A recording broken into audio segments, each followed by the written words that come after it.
एक तरफ तो हमारे प्रधानमंत्री नारी सुरक्षा और नारी सम्मान की बात करते हैं और उसी दिन 11 रेपिस्ट रिहा होते हैं जेल से। 11 रेपिस्ट जब छूटते हैं तो वीएचपी मेंबर्स जाके इन्हें यानी कि हार डालते हैं, इन्हें मिठाई खिलाते हैं, इनके पैर छूते हैं।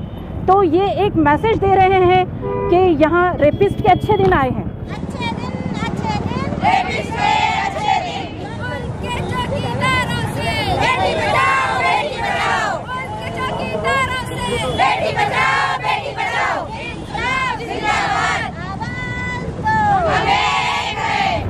नेशनल विमेन फ्रंट की जानिब से आज हम जगत सर्कल पर एक प्रोटेस्ट कर रहे हैं।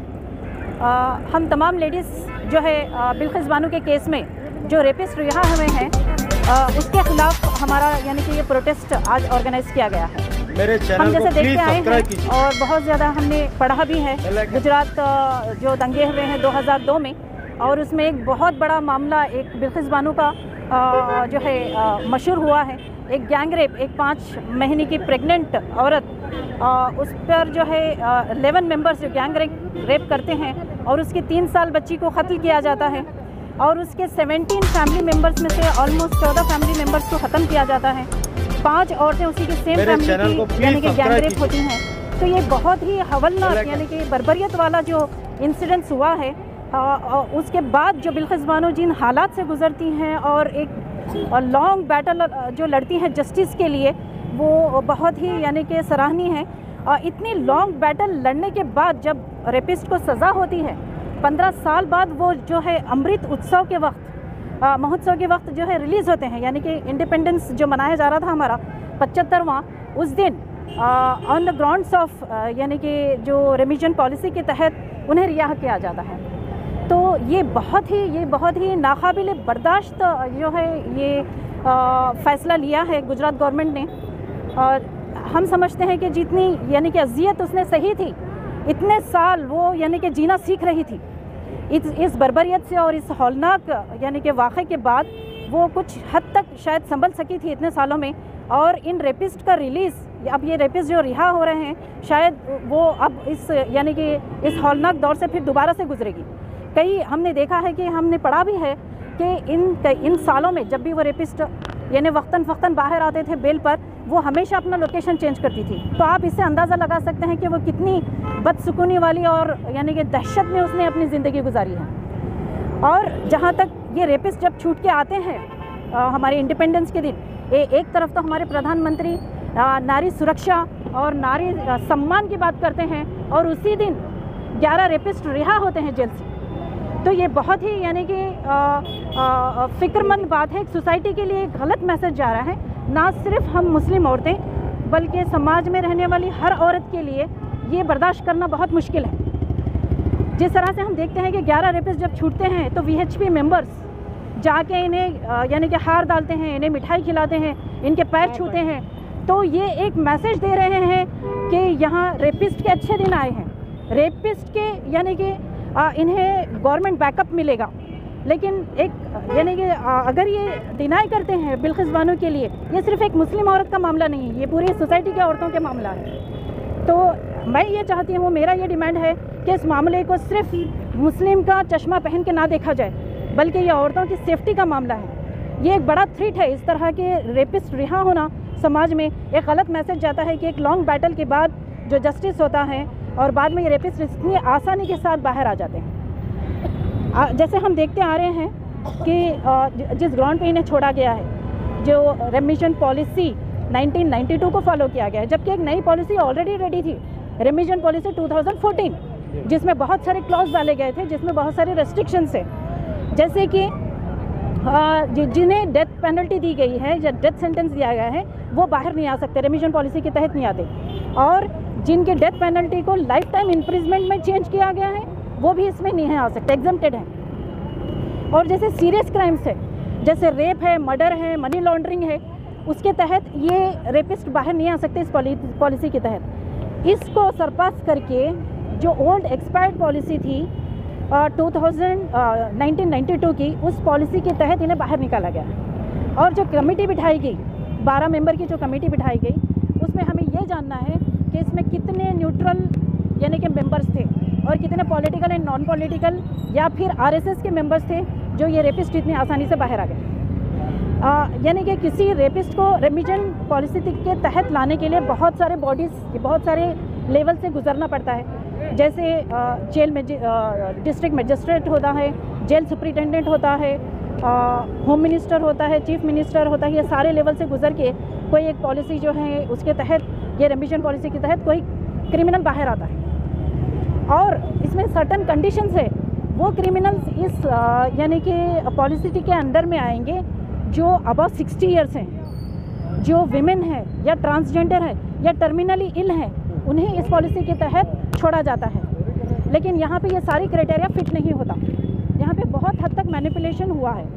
तो हमारी ये जो है स्टेट गवर्नमेंट और गुजरात की जो गवर्नमेंट है और सुप्रीम कोर्ट से ही हमारी ये रिक्वेस्ट है कि इस पॉलिसी के तहत ये जो क्रिमिनल्स बाहर आए हैं इसको यानी कि रिवर्ट किया जाए, क्योंकि ये सोसाइटी के लिए बहुत बड़ा थ्रेट है। ये सिर्फ बिल्किस बानो के लिए नहीं बल्कि हर समाज में रहने वाली हर औरत के लिए गलत मैसेज भी है और एक यानी कि उनकी सेफ्टी के लिए थ्रेट है। तो हम चाहते हैं कि हम जो है बिल्किस बानो को सपोर्ट करते हैं, उसके लिए स्टैंड करते हैं, उसके हम में हम बराबर के शरीक हैं और हम ये चाहते हैं कि इस तरह के क्रिमिनल्स फ्री ना घूमें और वुमेन सेफ्टी पे ज़्यादा ध्यान दें। ये जो 11 रेपिस्ट, ये अलेज्ड रेपिस्ट नहीं है, ये कन्विक्टेड रेपिस्ट जो रिहा हुए हैं, इससे ये क्लियर मैसेज देना चाह रही है गवर्नमेंट कि औरतों पे इस तरह के मजालिम होते रहेंगे और अगर वो मुस्लिम औरत है तो जस्टिस डिनाई करेंगे, यानी कि टारगेटेड क्राइम्स होते रहेंगे और जो इन क्राइम्स को सपोर्ट करेगा या उनके साथ स्टैंड करेगा उन्हें भी यानी कि जेल के अंदर भेजा जाएगा, जैसे टीस्टा के साथ हुआ या जो है सिद्दीक तप्पन के साथ हुआ। तो हमारी ये डिमांड है कि ना सिर्फ यानी कि सबकी डिमांड को एक्सेप्ट करें बल्कि बिल्किस बानो को भी यानी कि जस्टिस दें और रेपिस्ट को जो है ना फिर से रीअरेस्ट करके जेल भेजा जाए। अस्सलाम वालेकुम रहमतुल्लाहि व बरकातहू। आज हम यहाँ नेशनल वुमेन फ्रेंड्स की तरफ से ये प्रोटेस्ट रखा इसलिए रखे हुए हैं कि बिल्किस बानो जो 2002 गोधरा कांड में उनका रेप किया गया है और उनकी फैमिली के 14 मेंबर्स को कत्ल कर दिया है, इसके लिए हम जस्टिस फॉर बिल्किस बानो के तहत ये प्रोटेस्ट करे हैं। देखिए आज के देश का माहौल ऐसा हो गया है कि ये दरिंदे आम खास घूम रहे हैं और 15 अगस्त के दिन इतना अच्छा हमारा आज़ादी के दिन इन रेपिस्टों को जो है ना रिहा किया जाता है और उसी वक्त सुबह में जो है ना मोदी जी हमारे देश के प्रधानमंत्री वुमेन एम्पावरमेंट के लिए जो है ना अपनी स्पीच देते हैं कि बेटी के लिए हम ऐसा करेंगे, औरतों के तहफ़्फ़ुज़ के लिए ऐसा करेंगे, इनके एम्पावरमेंट के लिए ऐसा करेंगे। लेकिन ये इम्प्लीमेंट कहाँ तक दिखता है, कहाँ तक नज़र आता है? फिर शाम आते आते ये फैसला सुना दिया जाता है कि जो बिल्किस बानो एक दर्दनाक वाक़या से गुजर चुकी हैं, उनके रेपिस्टों को 11 रेपिस्टों को जो है ना रिहा किया जाता है। मैं इस मुल्क की औरतों से पूछना चाहूँगी कि ये इंसाफ है? हमारे मुल्क में इंसाफ है? इंसाफ होगा? हम ये आने वाले दिनों में क्या हम इंसाफ की उम्मीद कर सकते हैं इस गवर्नमेंट से और इस अदालत से, जुडिशरी से?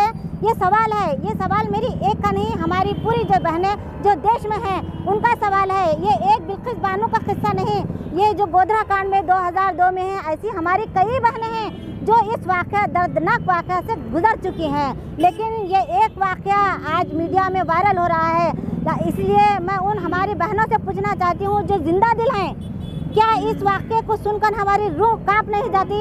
हमारी रूह काँप नहीं जाती? लेकिन हम सोए हुए हैं और जो मर गए हैं वो तो औरतें जो है ना उनको जो है ना फूल पहनाकर, हार पहनाकर उनका तिलककार करती हैं। वो भी एक बेटी हैं, वो भी एक बहन है। वो समझ लें अगर किसी की बहन बेटियों को इस तरह से जुल्म तकलीफ़ देने के बाद आपको खुशी महसूस होती है तो बहुत शर्मिंदगी की बात है। ना आप इंसान हैं, ना आप में इंसानियत बाकी है। तो हम ये मुल्क से, गवर्नमेंट से कंडम करते हैं कि वो जो रेपिस्टों को रिहा किया गया है उनको जो है ना जल्द से जल्द उन्हें अरेस्ट करें और बिल्किस बानो को जो है इंसाफ दिलाए, जस्टिस दिलाए। देखिए आज मुल्क का हर जर्रे में जो है ना खौफ पैदा हो गया है। हमारी बहन बेटियां एक आज़ादी के तौर पर हम घर से बाहर नहीं निकल सकती। ना जाने कब हमारी बहन के साथ हादसा हो जाए, हमारी माँ के साथ हादसा हो जाए, ये हम महसूस कर सकते हैं। तो हमारी औरतें आज जो गाफिल हो चुकी हैं वो अवेयरनेस में आएँ और अपनी आवाज़ बुलंद करें। मैं उनसे यही इल्तिजा करती हूँ कि हर एक इंसान इसके लिए, बिल्किस बानो के लिए नहीं बल्कि हर उस औरत के लिए आवाज़ उठाएं जो इस जुल्म का शिकार हो रही है। सोचिए उस बिल्किस बानो पे क्या गुजरी होंगी जो 20 साल पहले वो वाक़या उनके आंखों के सामने उनको माँ का कत्ल किया जाता है, उनके माँ का रेप किया जाता है। एक 3 साल मासूम बच्ची जो किसी का कुछ नहीं बिगाड़ी है, लेकिन उसका जो है ना रेप करके कत्ल किया जाता है। तो आज हमारा माहौल और हमारा देश किस तरफ जा रहा है? हिंदूवादी, मुसलमान, क्रिश्चियन, मेरे चैनल को प्लीज सब्सक्राइब कीजिए। बैठ गए हैं, लेकिन हमारे मुसलमान और हिंदू बहनें सब मिलकर हम लोग ये देश को एक जमहूरियत मुल्क बनाते हैं। हम यहाँ पर एक जमहूरियत और सेकुलरिज्म देश है हमारा, लेकिन हम क्या कर रहे हैं? हिंदू मुस्लिम करके जो है ना आज हमारी बहू बेटियों को हम तहफ़्फ़ुज़ देने में नाकाम रह रहे हैं। क्यों?